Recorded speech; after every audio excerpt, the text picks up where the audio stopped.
እግዚአብሔር የውሳኔያችን ሰዓት ነው ወደኛ ህይወት የሚመጣው። እግዚአብሔር በማያስፈልገን ሰዓት ላይ ወደኛ ህይወት አይመጣም። እግዚአብሔር ሲረዳ ከዚህ ወደዚህ በረኝነቱ ተመርቻለሁ እንቀጣድቄም ድምፁን አውቃለሁ ወንጌል ይለውጣል። ይሄንን መልላችሁ ፈልጌ መሰላችሁ ሃይማኖት የለቀኩበትን ምክንያት ልንገራችሁ። ከእስልምና ያጣሁት ነገር ኖሮ ምናምን ነገር አይደለም፣ መንፈሳዊ ነገር ስለተገለጸልኝ ነው። ማን ነው የገለጸልሽ ካላችሁኝ ፈጣሪ። ሁላችንም ውስጣችን ፈጣሪ አለ። ሰላም እንዴት ናችሁ? ሰሞኑን አንዳንድ ጽንፈኞች መንግስት ትኩረቱን ኢኮኖሚ ላይ አድርጎ እንዳይሰራ ከዘር ፖለቲካ ወደ ሃይማኖት ብጥብጥ ለማስገባት ሲሰሩ ተመልክተናል። ይህ ነገር እንደማዋጣቸውም እያስጠነቀቅናቸው እንገኛለን። መንግስትን በእንደዚህ አይነት ሁኔታ ከስልጣን እናስወርዳለን፣ መንግስትን አጣብቂኝ ውስጥ በመክተት እንደዚህ አይነት ፖለቲካ እናራምዳለን ብላችሁ የምታስቡ ቆም ብላችሁ አስቡበት። መንግስትን በእንደዚህ አይነት ሁኔታ በፍጹም ከዓላማው ዝንፍ ልታደርጉት አትችሉም። ሰላም ጤና ይስጥልኝ ወደ ዩአብ ሚዲያ ተከታታዮች እንዴት አላችሁ? እንግዲህ ዛሬ ባንድ መረጃ ወደ እናንተ መጥቻለሁ። እንግዲህ መነሻ የምናደርገው የተለያዩ ትምህርቶችን እንመለከታለን። ከዛ ውጭ ግን እነዚህ ታዋቂ አርቲስቶች የኪነ ጥበብ ሰዎች በጣም የምናደንቃቸው የምንወዳቸው የኪነ ጥበብ ሰዎች ሃይማኖታቸውን ቀየሩ፣ ለወጡ፣ ሄዱ፣ መጡ ሲባል በምንድነው ጩኸት የሚበዛው የሚለውን እንመለከታለን። እቺም እህታችን ሰገን ይፍጠር የተባለች እውነት ሃይማኖቷን ቀይራ ነው ወይ ድኛለው የምትለው ምንድነው የሚለውን ነገር በደንብ በስፋት የምንመለከት ይሆናል። እስከ መርሃ ግብሩ ፍጻሜ አብራችሁን ቆዩ። ይህን ቪዲዮ ላይክ በማድረግ ጀምሩት። ልትድን ተወዳለህን ብሎ የጠየቀው ሰውየውም መለሰ እንዲህ ብሎ ተናገረ። ድውዩም ይላል ጌታ ሆይ ውሃው በተናወጠ ጊዜ በመጠመቂያይቱ ውስጥ የሚያኖረኝ ሰው የለኝም አለ። አስተውሉ። የእግዚአብሔር መልአክ ከሰማይ ወርዶ ውሃውን በሚያናውጥበት ጊዜ ወደ መጠመቂያይቱ ውስጥ የሚያወርደኝ የሚጨምረኝ ሰው የለኝም አለ። ይሄ ምን ያመለክታል? በመጀመሪያ በቃ መዳን የሚቻለው በመጠመቂያይቱ ውሃ ብቻ ነው ብሎ ደምድሟል። ስለዚህ ምን ማለቱ ነው? ወደ መጠመቂያይቱ የሚጨምረኝ ሰው ስጠኝ ነው የሚለው። በቃ ምንድነው? በውሃው ነው። እኔ ግን ሰው የለኝም፣ ሰው እዘዝልኝ። ከ5 ገበያ በላይ ህዝብ ይከተለው ስለነበር፣ ወይም ደግሞ አንተ ራስህ አንስተህ ውሃው ሲናወጥ ወደ መጠመቂያይቱ ውስጥ ጨምረኝ፣ ሰው የለኝም፣ እርዳይ ነው። ግን የሚያናግረው እኮ ኤልሻዳይ ሁሉን ቻይ አምላክ እኮ ነው። መድኃኒት አዳኝ ፈዋሽውን አምላክ ነው የሚያናግረው። አላወቀውም። ከማን ጋር እንደሚነጋገር ማን እንደሚያናግረው አላወቀም። ስለዚህ ይቀጥላል። ብሶቱን ነው ችግሩን ነው የሚዘረዝረው። እንደዚህም ይላል ነገር ግን ይላል እኔ ስመጣ ሳለው ይላል እነሆም ሌላው ደግሞ ይወርዳል ብሎ መለሰለት። እኔ እዚህ ቀድሜ እያለሁ ከኔ በኋላ እየመጣው ውሃ ውስጥ ገብቶ ተጠምቆ ድኖ ይሄዳል። ወይ ከኔ ትንሽ በርታ ያለ አቅም ያለው ሰው ወይም ደግሞ ሰው ያለው ሰው መጥቶ ድኖ ይሄዳል። እኔ ግን ሰው ስለሌለኝ አቅም ስለሌለኝ ይሄው እዚህ ስሰቃይ እኖራለሁ አለ። አምላካችን ጌታችን መድኃኒታችን ኢየሱስ ክርስቶስ እንደዚህ አለው፣ ተንስ ወንሳ አራፈከ ወሁር አለው። ተነሳና አልጋህን ተሸክመ ሂድ አለው። ያም ሰው ከ38 ዓመት ስቃይ በኋላ ታሪኩ ተለውጦለት ነገሩ ተገልብጦለት ወገቡ ቀንቶለት ቁርጭምጭሚቱ ጸንቶለት ጥግ ወይም ድጋፍ ሳይሻ አፈፍ ብሎ ተነስቶ ቆመ። ይህም ብቻ አይደለም፣ አልጋውን ማንም ሳያሸክመው ራሱ ብድግ አድርጎ ተሸክሞ ወደ ቤቱ ጉዞ ጀመረ። 38 ዓመት ሙሉ የተሸከመውን አልጋውን እሱ በተራው ተሸከመ። እንዲህ ነው አምላካችን ሲፈውስ። ክብረ ምስጋና ይግባው። ዳነ፣ ያ ሰው ተፈወሰ። አምላካችን ኢየሱስ ክርስቶስ ወደ መጠመቂያይቱ አልጨመረውም፣ ወይም ወደ መጠመቂያይቱ አንስቶ የሚጨምረው ሰው አላዘዘለትም። ሁሉን ቻይ አምላክ ነው። ተነሳ ነው፣ አልጋን ተሸክመ ሄዳ ነው። እሱ ሲፈውስ ተረፈ ደዌ የለም፣ የሚቀር በሽታ የለም። የሚገርም እኮ ነው። እስኪያገግም ድረስ እንዲህ እስኪል ድረስ እኮ አልተባለም እኮ። በፍጹም ወዲያው እኮ ነው፣ ከመቅጽበት ዳነ። ቃሉ ራሱ መድኃኒት ነዋ። ስሙ ራሱ መድኃኒት እኮ ነው። አዳነው። ወደ ቤቱ በሰላም በጤንነት ጉዞ ጀመረ። በመቁጠሪያ ሰው አይደበደብም፣ በዱላ አይወጣም አጋንንት። በመቁጠሪያ ሰው አይተሻሽ፣ ጭራሽ አይታይም፣ በድብቅ ነው። እንደዚህ ነው የሚቆጥሩት አባቶቻችን። አንገት ላይ በምን ምክንያት ተደረገ? ቤተ ክርስቲያን ሲገቡ ለማስታኮት እግዚኦ መሐረነ ክርስቶስን በእንተ ማርያም ኪርያላይሶን ለማሰብ እየረሱ እያረጁ ሲሄዱ እጃችሁ ላይ አርጉ ተባለ። በእንቅልፍ ልብ ይወልቅ ጀመር። ያችኑ የምትተኛው የሚተኟትን ትንሽ ጊዜ ደግሞ በገጠር ያሉትም አሁን ታላላቅ መነኮሳት ገዳሚ ያልገቡት ከእጃቸው ይወልቃል። ቤተ ክርስቲያን ሲደርሱ ምን እናርጋሉ? መስቀል ጨምሩበትና አንገታችሁ ላይ አርጉት። ተባርካ መስቀሏ። ከዚያ ጥቅሙ ምንድነው? እግዚኦ መሐረነ ክርስቶስ ስለማለት አባቴ መቁጠሪያ ነበራቸው። አንድ ቀን በመቁጠሪያ ዳሰውኝ አቁም። ዳዊት ደግሞ ሲጨርሱ በዳዊት ነበር የሚያባብሱኝ። ይኸው መጽሐፍ እንሳለም የለም። ለመሆኑ እስቲ እንደው ልጠይቃችሁ፣ ስትሳለሙ ዝም ብላችሁ አለ የምትሰሙት? አላስተማሩኝም አባቴ እንደዚህ። ወንጌሉ መጥቶ ስንሰማው ይህ ዘላለማዊ ሕያው ቃልህ በልቦናዬ እንዲጸና አድርግልኝ ብሎ ነው የሚሳመው ወንጌሉ። ዝም ብሎ አይደለም የሚሳመው። ቃሉ ምድርና ሰማይን ያጸና ስለሆነ በቃልህ አጽናኝ ተብሎ ነው የሚሳመው ወንጌሉ። በዳዊቱ ሲዳብሱኝ እንጂ አባቴ እናቴ ልጅ አንድም ቀን በመቁጠሪያ ዳብሶኝ ያውቁ። ትራስጌ ሲሰቅሉ ታውቃለሁ። ወዲያውኑ ሲጨርሱ ኪሳቸው ነው የሚያደርጉት። እግዚኦ መሐረነ ክርስቶስ ኪርያላይሶን በእንተ ማርያም። አዲስ አበባ መኪናው መቁጠሪያ፣ ህፃኑ መቁጠሪያ። ለምን አረከው? ያ እንደዚያ ሲያረጉ አይቼ።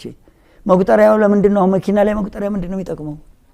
ምን ማለት ነው? እስቲ ፍረዱኝ። እሺ መስቀሉን ጠብቀኝ እንለዋለን። ምንድነው መቁጠሪያው? መኪናው መቁጠር ጀመረ እንደ እግዚኦ መሐረነ ክርስቶስ።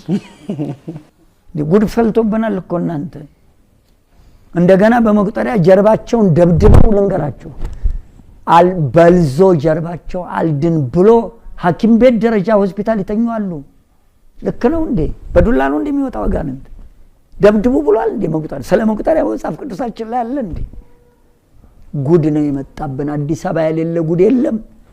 እሺ ለመምህሮቻችን እግዚአብሔር አምላክ ቃልየትን ያሰማልን። እንግዲህ ድኛለሁ ወይ ልትድን ትወዳለህ ወይ በሚል ሐሳብ አንስተው መምህር ዘላለምም በስፋት ብዙ ነገር ነግረውናል። እንግዲህ እኛ ይሄ ሳምንት የሚታሰበው መጻጉዕ ላይ ነውና ክርስቶስ ልትድን ትወዳለህ ብሎ ያን 38 ዓመት በአልጋ ቁራኛ የነበረውን መጻጉዕን ያናገረበት፣ ይሄም ሰው የለኝም ሲል እግዚአብሔር ተነሳ እንዳለውና ለኛም ደግሞ ሰው የለንም የምንለው አካላቶች ከሰውም በላይ እግዚአብሔር አምላክ እንዳለልን የምናስብበት የምናውቅበት ሳምንት መሆኑን ለመግለጽ ነው እንግዲህ እኛ ያቀረብኩት። እግዚአብሔር አምላክ በእድሜ በጸጋ ለመምህሮቻችን ቃልየት ያሰማልን። እስቲ እንጨምር። ሰይጣን አንደበት ምንም አይነት እውነት ቢወጣ አምነን አንቀበልም። ዋናው ቁም ነገሩ የተናገረው ነገር እውነት ነው ወይስ እውነት አይደለም የሚለው ሳይሆን የተናገረው ማን ነው የሚለው ነው። ሰይጣንን በተመለከተ ስናወራ ማለት ነው። በመጽሐፍ ቅዱስ ላይ የምናገኛቸው ታሪኮች ይህንን የሚያስረዱ ናቸው። ለምሳሌ በማቴዎስ ወንጌል ምዕራፍ 8 ላይ ጌታችን ጌርጌሴኖን በሚባል ቦታ ላይ አጋንንት ያደሩባቸውና በጣም ክፉ የነበሩ ሰዎች ክፉ አጋንንት ያደሩባቸው ክፉ ያደረጓቸው ሰዎችን ታሪክ ተጽፎ እናገኛለን። እና ጌታችን ሲመጣ ካንተ ጋር ምን አለን? ያለ ጊዜያችን ልታጠፋ መጣ ሆይ ልታጠፋን መጣ ሆይ አንተ ማን እንደሆንክ እናውቃለን ሲሉት ዝም ብለው ውጣ ነው ያላቸው። ማርቆስ 1 ላይ እና ሉቃስ 4 ላይ ስናነብረው በምኩራብ እያስተማረ እያለ በተመሳሳይ መልኩ አጋንንት ያደሩባቸው ሰዎች መጥተው አንተ ማን እንደሆንክ እናውቃለን፣ አንተ እግዚአብሔር ቅዱስ ሆነ ያለ ጊዜያችን ልታጠፋን መጣ ሆይ እያሉ ሲናገሩ ዞር በሉ ከዚህ ዝም ብለው ውጣ ብሎ ሲያዛቸው እንመለከታለን። የተናገሩት ነገር እኮ እኛ ከምንናገረው ነገር የተለየ አይደለም። እውነት ነው የተናገሩት ነገር እውነት መሆኑ ግን ጌታችን እንዲቀበላቸው አላደረገም። ከሰይጣን አንደበት ምንም አይነት እውነት ቢወጣ ለራሱ ጥቅም ለራሱ ሐሳብ እንጂ ለኛ ጥቅም ብሎ መቼም እውነት እንደማይናገር ስለምናውቅ አንቀበለው። የሐዋርያት ሥራ ምዕራፍ 16 ቁጥር 17ን ስናነብ ቅዱስ ጳውሎስና ሌሎቹ ደቀ መዛሙርት ወንጌልን ለመስበክ በሚሩበት ጊዜ ላይ አንዲት አጋንንት ያደረባት ሴት ከኋላቸው መጣ የመዳንን መንገድ የሚነግሯችሁ እነዚህ ሰዎች የልዑል አምላክ ባሪያዎች ናቸው እያለች ስለነሱ ትመሰክር ነበር፣ ከጀርባቸው እየሄደች ማለት ነው።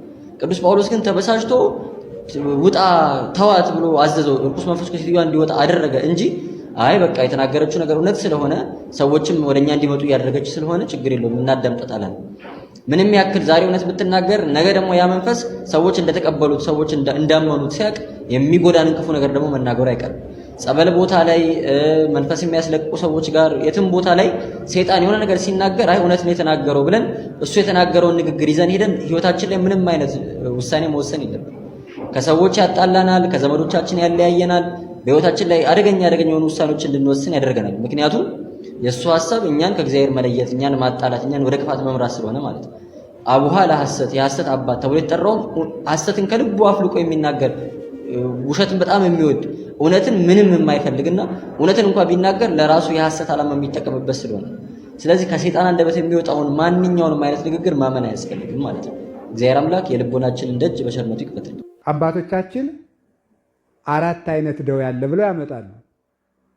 ደዌ ዘንጽህ የንጽህና ደዌ፣ ደዌ ዘእሴት የዋጋ ደዌ፣ ደዌ ዘመቅሰፍት የመቅሰፍት ደዌ፣ ደዌ ዘኃጢአት የኃጢአት ደዌ። አይዟችሁ ማን ሆኑ? ደዌ ዘንጽህ፣ ደዌ ዘእሴት፣ አቤት፣ ደዌ ዘመቅሰፍት፣ ደዌ ዘኃጢአት። እሺ በክፉ ጀምረን በመልካሙን ጨርስ። ደዌ ዘኃጢአት ምን አላችሁ? ደዌ ዘመቅሰፍት የሳኦል ደዌ የመቅሰፍት ደዌ ይባላል። የሳኦል ደዌ በቅናት የመጣበት ደዌ ነው። የቀና ሲያስቸግር እግዚአብሔር ጋኔን አደረበት። ጋኔን መጥቶ እዚህ ላይ ስፍር አለበት። ለምን? በዳዊት ይቀና ስለነበረ።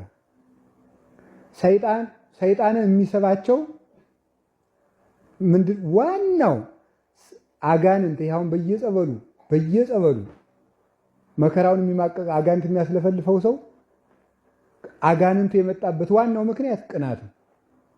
አንዱ ቅናት ነው። አንዱ ጸሎት ማቋረጥ ነው። አንዱ ጌጥ ማብዛት ነው። ጌጥ ማብዛት ሰይጣን ይስባል። አንዱ ደግሞ ቅናት ነው። የሚቀና ሰው የዲያብሎስ የመጀመሪያ በሽታው ቅናት ነው። እሱ እንደው ሰው ቢቀና በፈጣሪው ይቀናል። በፈጣሪው የቀና ነው እሱ። ደግሞ ኋላ ደግሞ በአዳም ቀና፣ ደግሞ ኋላ በእመቤታችን ቀና። አይሆንለት ነገር እንግዲህ እመቤታችን ንጹሕ ሆናለችና እንግዲህ እሱ መልሶ ሌላ ያረጋት ብሽቅ ይለዋል። ድንግል ማርያም ስትነሳ ለምን እኔ ረክሼ እንዴት እሷ ንጹሕ ትሆናለች ነው። ደግሞስ እኔ ያሳሳትኳት የሔዋን ልጅ እንዴት ንጹሕ ትሆናለች ብሎ በትዕቢቱ ይቀናባታል። እና እመቤታችን ሁልጊዜ የሚጣላት ስለምትበልጠው ነው። እና ቅናት ጋኔን ያመጣል፣ ያሰፍራል። አሁን ቅናት ደግሞ በቄስና በሴት ነው የሚጸና። ታውቃላችሁ አይደል? ሴትና ቄስ ያው የታወቀ ነው። ባለፈውም ተነጋግረናል። ቅናቱ አይጣል፣ ምንም ማለቂያ የለም። አሁን አዲያ በየጸበሉስ ብዙ አጋንንት የሚለፈልፈው ማን ነው? ሴቱ። ለምን? ስለሚቀኑ። ቄሱን እንግዲህ የማያስለፈልፈው እግዚአብሔር ቸር ሆኖ ህዝቡ ተስፋ እንዳይቆርጥ ቄሱ ሁሉ አለፈለፈማ ቤተክርስቲያን ማን ይመጣል? የማያድርበት እኮ ለዚያ ነው እንጂ ቄሱም መናጤ ነው ሲቀና። እኔም ቄስ አይደለም ተሰብስቦ ማለት ነው።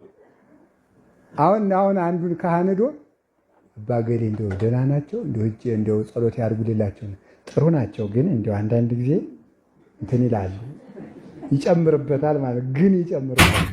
ሴቱም እንደዚህ እገሊትን እገሌ ሊያገባት ነበር እንዴት ታያለሽ አንቺ አላት።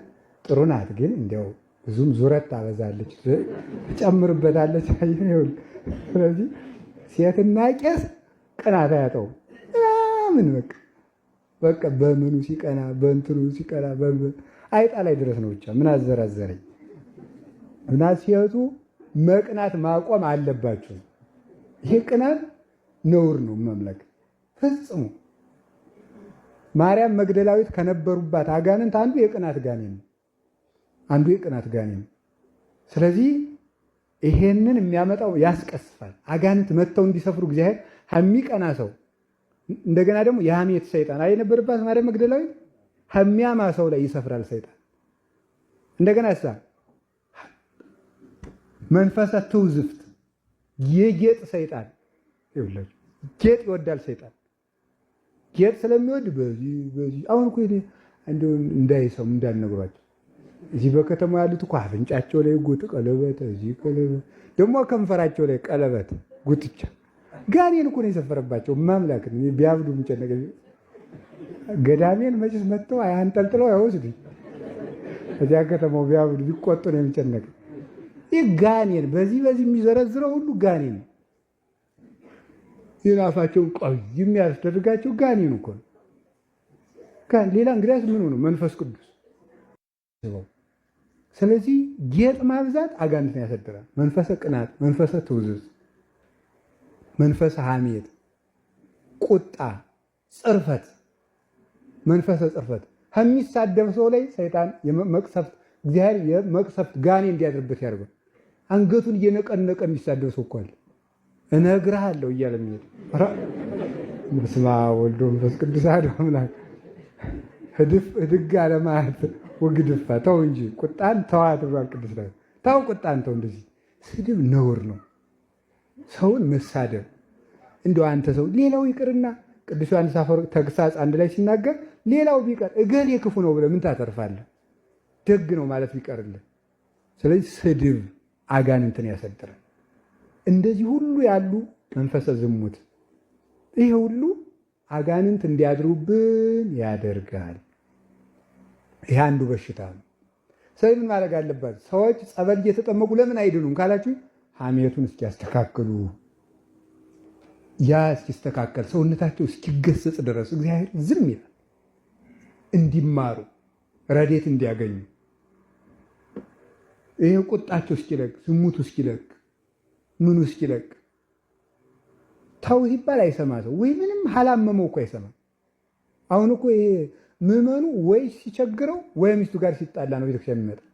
አይመጣም እኮ ወይ ሲቸግረው ወይ ገንዘቡን መንግስት ካወረሰበት ወይ ቤቱን መዘጋጃ ካፈረሰበት በዚያ በጸሎት አስቢ ብሎ ገዳም ይመጣ ወይ ቤተክርስቲያን ቢነገር የሚሰማ የለም። እሺ፣ እግዚአብሔር ለአባታችንም እግዚአብሔር አምላክ ቃለ ሕይወት ያሰማልን። ጥሩ ነገር እንዳገኛችሁ ተስፋ አደርጋለሁ። እስቲ መነሻ ወዳደረግነው ርዕሳችን እንለፍና ምንድነው እየተፈጠረው የሚለውን እንስማ። እግዚአብሔር የውሳኔያችን ሰዓት ነው ወደኛ ህይወት የሚመጣው። እግዚአብሔር በማያስፈልገን ሰዓት ላይ ወደኛ ህይወት አይመጣም። ምን ልላችሁ ፈልጌ መሰላችሁ? ነገሮች በቃ አበቁልኝ ምን ልሆን ነው ባልንባቸው ሰዓቶች፣ ባለቀላቸው በ11ኛ ሰዓቶች ወደኛ ህይወት መጥቶ እግዚአብሔር በህይወታችን ላይ እስክንገረምና እስክንደነቅ ድረስ እጃችንን ባፋችን እስክንጭን ድረስ በብዙ ነገሮች ያስገርመናል። ለዚህ ደግሞ ምስክር እኔ ነኝ። እኔ በእግዚአብሔር ቤት ሁል ጊዜ ምስክር አለኝ። እውነቴን ነው የምላችሁ። እግዚአብሔር በእኔ ህይወት ላይ የሚያደርጋቸውን ነገሮች እንዲህ ነው ብዬ መግለጽ ያቅተኛል። እግዚአብሔር መልካም አባት ነው፣ ደግ አባት ነው። ለዛም ነው በቻልኩት መጠን የእግዚአብሔርን ቃል በሶሻል ሚዲያ ሼር ማረጋችሁ። ምክንያቱም እኔ የቀመስኩትን ነገር እናንተም እንድትቀምሱና ከእግዚአብሔር ጋር ያላችሁ ነገር በቃ ደስ የሚል እንዲሆን ስለምፈልግ ነው። እንግዲህ እቺ እህታችን ነጠላም ሳለብስ ይቅርታ በሚል የተለያየ ነገር መስቀልም አንገቷ ላይ አርጋ ተመልክተናል። ወደ እንግዲህ የፕሮቴስታንት እምነት ተከታይ እንደሆነች ይታወቃል። ወደ ኦርቶዶክስ ተመልሳለች እያሉ ብዙዎች በዚህ ደስታቸውን እየገለጹ ብዙ ኮሜንትማ ብዙ ነገር ሲነበብ በጣም ነው የሚገርመውና ይሄን ያለም እንዳስፈልገን እንነጋገራለን። እውነት ግን እቺ ልጅ ሃይማኖቷን ቀይራ ወደ ኦርቶዶክስ መታ ነው የሚለውን አንድ ወንድም ያስረዳናል። አርቲስት ልሳጋን ይፍታና ይፍጠር ናት። አዎ ስለሷ ሰሞኑን በጣም ብዙዎች እየተቀባበሉትና ብዙ ጥያቄም እየጠየቁ እንደነበር ቅድም ኮሜንትም አንብቤላችሁ ነበር። እስቲ አሁን ሰሞኑን እየተባጋበ ያለውን ቪዲዮ እንመልከትና ከዛ ያገኘሁትን መረጃ አካፍላችኋለሁ። ይቅደምልን እግዚአብሔር ይውጣስ። ሰማችሁት? የቅድስት ቤተክርስቲያናችን መዝሙር ስትዘምር ያለ ቪዲዮ ለቀው ነበር። ከዛ ውጪ ሌሎችም ቪዲዮዎች አሉ። አርቲስት ሰገን ይፍጠር ከጨለማ ወደ ብርሃን መጥቻለሁ ስትል ተናገረች ይላል። እስቲ ይሄንን እንመልከት። ያውላ ድኛለሁ መድኃኒቴ ልበል ያውላችሁ እስከነ ቤተሰቧ ብለው ወደ ቤተሰቦቼ እንዲህ አይነት ቪዲዮዎች በጣም ቲክቶክ ላይ ከመብዛታቸው የተነሳ ብዙዎች ግራ ተጋብተዋል። መታለች አልመጣችም የሚል ነገር ላይ ናቸው። ሰገን ላንቺ በጣም ደስ ብሎኛል። ኮሜንት አሁን የቅድሙ አይነት እንኳን ወደ ቤቱ መለሰሽ፣ በቤቱ ያጽናሽ፣ አረ ምንድነው እውነታውን ንገሩን፣ ውሸት ነው እውነት ነው የሚል ነገር ብዙዎች ኮሜንት ላይ ግራ ተጋብተው አይቻለው። እና እኔ በራሴ ያጣራውበት መንገድን ስክሪኑ ላይ እንደምትመለከቱት ኦፊሻል የሷ ቲክቶክ አካውንት ላይ ኢንስታግራም አካውንት ላይ ገብቼ ያሉ ነገሮችን ለማየት ሞክሬያለሁ። እንግዲህ ሌተስት የመጨረሻ ፖስቶቿንም ለማየት ሞክሬያለሁ። ስክሪኑ እንደምትመለከቱት ምንም አይነት እውነተኛ የተረጋገጠ ነገር የለም። እሷም በዚህ ጉዳይ ያለችው ነገር የለም። ይኸው እንደምትመለከቱት አንገቷ ላይ ማተብ የለም። እንዳለ የፕሮቴስታንት መዝሙሮችን እያስገባች እየዘመረች ያለ ቪዲዮ ነው ያለው። ቲክቶኩም ሙሉ ለሙሉ የሷ ከ200,000 በላይ ያለ ፎሎወር ያለው አካውንት ነው ትክክለኛው ኦፊሻሉ።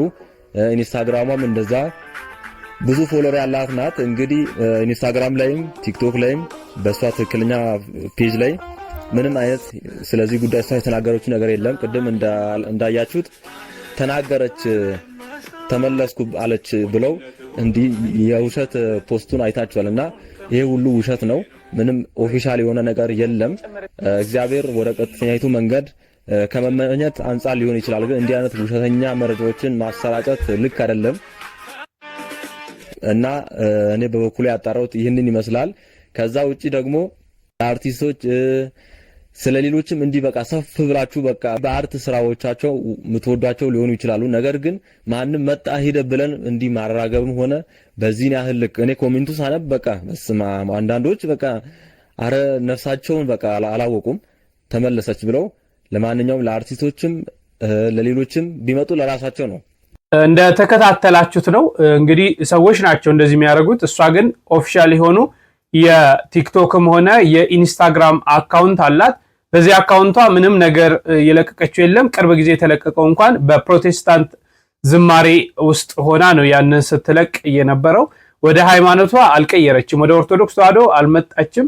እኛ ራሳችን ናቸው ሰዎች ናቸው ፎሎ ለማግኘትና የሰውን ትኩረት ለመሳብ እንዲህ አይነት ነገሮች የሚያደርጉት። ከዚህም በላይ ግን በጣም የሚገርመኝ እነዚህ ታዋቂ ሰዎችና አንድ ሁለት ሰዎችን ብናነጻጽር ሁለቱም ተመሳሳይ ነፍስ ነው ያላቸው፣ በእግዚአብሔር ዘንድ እኩል ናቸው። ታዋቂው ሰው ሃይማኖቱን ቀየረ ሲባልና ሌላው ሰው ሃይማኖቱን ቀየረ ሲባል እኛ ሰዎች የምንሰጠው ቦታ እኩል አይደለም። ለምን? ምንድነው የተለየ ነገር? ታዋቂውም እኮ በእግዚአብሔር ዘንድ ሁላችንም እኩል ነን። ቢመጣ ሰየው ለራሱ ድነት ነው። ማንም ወደ ሃይማኖቷ መጣ ከሃይማኖቷ ወጣ እንግዲህ እንደ ሃይማኖት እንደ ክርስቲያኖች እንደ ኦርቶዶክስ ተዋህዶ እንደመሆናችን እናዝናለን። ብናዝንም ግን ያ ሰውዬ ቢወጣ የሚጎዳው ያ ሰውዬ ነው። ቢመጣም ደግሞ በሃይማኖት ውስጥ ቢኖር የሚጠቀመው ያ ሰውዬ ነው እንጂ እኛ የምንጠቀመው ነገር የለም። እውነት ነው። ወደ ሃይማኖቱ ወደ በረቱ ሲቀላቀል በሰማይ መላእክት ዘንድ እንኳን ደስታ ይሆናል፣ እኛም ደስ ይለናል። ነገር ግን እገሌ መጣች እገሌ ሄደች እየተባለ አእምሯችንን በዚህ ተራ ነገር ለምንድን ነው እንደዚህ የምናደርገው? ይቅርታ ለቃሉ ማንም ቢመጣ ለራሱ ነው፣ ማንም ቢሄድ ለራሱ ነው። ይሄን ማመን ያስፈልጋል ማለት ነው። እነዚህ ታዋቂ ሰዎች ዙሪያ የምናጠነጥነው ነገር ያው እንዲድኑ ከመፈለግ እንዳይሞቱ ከመፈለግ ህይወት የዘላለማዊ ህይወት እንዲያገኙ ከመፈለግ አንጻር እንደሆነ ይገባኛል። ነገር ግን በዚህ ልክ ማራገባችን በዚህ ልክ እንዲህ አይነት ነገሮችን መፍጠር ተገቢ ነው ብዬ ማላስብም። ምንም የሚገኝ ነገር የለም። የኔም ነፍስ የነሱም ነፍስ የናንተም ነፍስ የነሱም ነፍስ ተመሳሳይ ነው፣ በእግዚአብሔር ዘንድ እኩል ነው።